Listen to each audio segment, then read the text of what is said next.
Bonjour, aujourd'hui on va travailler les ondes mécaniques progressives périodiques. Un petit résumé. Donc on va commencer par la définition d'une onde mécanique progressive périodique. Une onde est dite périodique, c'est l'évolution temporelle de chaque point du milieu de propagation est périodique. On va distinguer deux types de périodicité. La périodicité temporelle, donc la période temporelle ou la période tout simplement T d'une onde mécanique progressive périodique et la durée minimale au bout de laquelle un point du milieu retrouve le même état de vibration.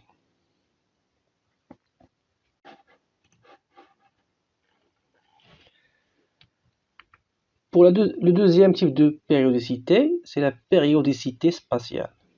On appelle période spatiale d'une onde mécanique progressive périodique la distance constante séparant deux motifs identiques consécutifs.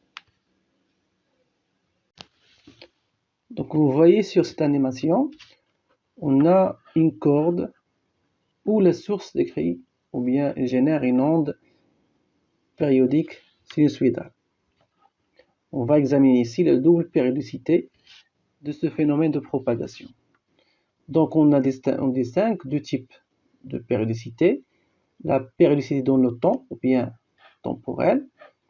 Dans ce cas, on prend un point du milieu de propagation et on va suivre l'évolution de l'élongation Y en fonction de temps. On voit bien que le point, il fait les mêmes élongations, les mêmes variations durant les mêmes durées. Ces durées, on va les appeler la période. Donc un point ici, l'élongation Y de ce point, varie en fonction de temps d'une manière sinusoïdale. Et la durée mesurée est appelée la période.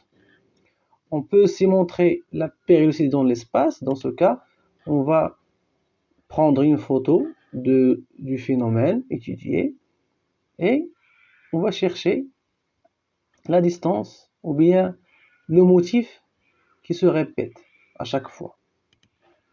Donc, on peut avoir ce motif-là qui va se répéter à chaque fois, ou bien celui-là en bleu, ou bien celui-là. L'essentiel, c'est que l'onde va représenter la plus petite distance entre deux points consécutifs qui ont le même état de vibration. Ils disent en phase. On peut aussi avoir ce qu'on appelle les ondes mécaniques progressives sinusoïdales lorsque l'évolution temporelle de la source est associée à une fonction sinusoïdale.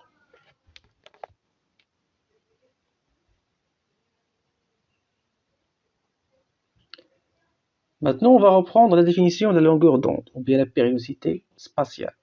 La longueur d'onde d'une onde sinusoïdale est la distance de propagation de l'onde pendant une période temporelle t.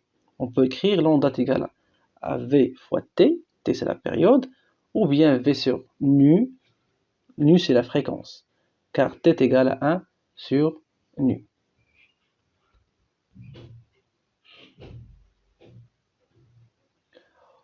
On peut aussi définir la longueur d'onde comme étant égale à la plus petite distance mesurée dans une direction de la propagation entre deux points consécutifs en phase. En phase, ça veut dire que les deux points ils auront les mêmes élongations au même instant. Ici, on va voir un exemple des vibrations en phase et en opposition de phase.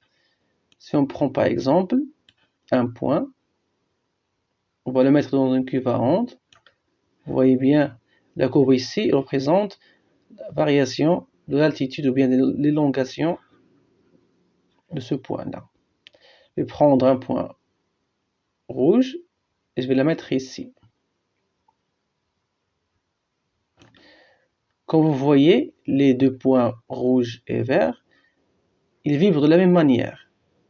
Donc, ils auront tous les deux les mêmes états vibratoires à chaque instant. Ça se voit bien, si on examine les courbes, ils sont identiques ou bien se coïncident bien, les valeurs maximales avec les valeurs maximales, les valeurs minimales avec les valeurs minimale. Maintenant, si j'éloigne le point rouge, vous voyez bien, ils ont deux mouvements différents. Si l'un est maximal, l'autre est minimal. Et ça se voit même sur les cordes, les courbes. Lorsque la courbe rouge est maximale, la verte elle est minimale et vice versa. Donc on peut avoir plusieurs états de vibration, mais ce qui nous intéresse seulement, ce sont les cas de vibration en phase et en opposition de phase. On peut dire que deux points vibrent en phase lorsque la distance entre ces deux est un multiple entier de lambda. Et on va dire que les vibrations sont en opposition de phase lorsque la distance entre les deux points est 2k plus 1 lambda sur 2. Ça veut dire un entier, 5, comme ça. Donc 0,5 ou bien 0,5 lambda ou bien 1,5 lambda ou bien 2,5 lambda, etc. Maintenant, on passe à la diffraction. La diffraction, à chaque fois, on va la retrouver à chaque fois qu'une onde va rencontrer un obstacle qui contient une ouverture, ou bien on dit un diaphragme.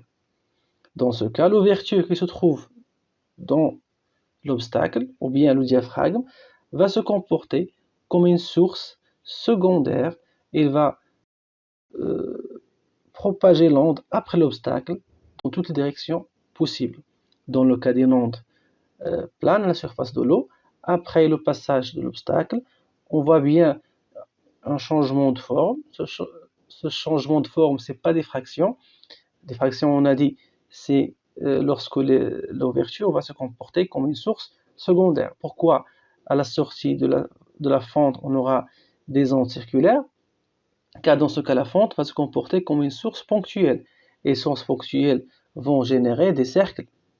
D'accord? Car si l'onde incidente était d'une forme circulaire, on aura encore une fois une onde circulaire après le phénomène de diffraction. Donc la diffraction n'est pas accompagnée toujours par un changement de forme de l'onde.